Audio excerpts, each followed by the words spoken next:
አስፈሪው የመቀሌ ድባብ። የትግራይ ሕዝብ ጦርነቱ ይነሳል ብሎ በመፍራት ልጆቹን እያሸሸ ራሱን ለማምለጥ ጥረት እያደረገ እንደሆነ ከአካባቢው በስፋት እየተዘገበ ነው።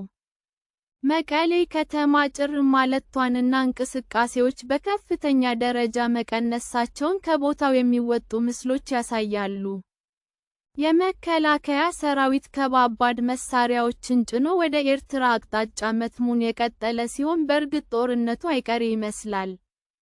ለትግራይ ሕዝብ እጅግ የሚጠቅመው ነገር ህወሓት ወደ ጦር ባይገባና ከመንግስት ጋር ስምምነት መድረስ ቢችል ነበር። እንግዲህ ጦርነቱ ትግራይም ላይ ይሁን የትኛውም የኢትዮጵያ ቦታ ላይ እንዳይሆን ከልብ እመኛለሁ። የሻዕቢያ እና ኢትዮጵያ መንግስት ጦር በአጭሩ በኢትዮጵያ አሸናፊነት እንዲደመደም ምኞቴ ነው። በእርግጥ ጦርነቱ የተራዘመ እንደማይሆን ዝግጅቱ ያሳብቃል።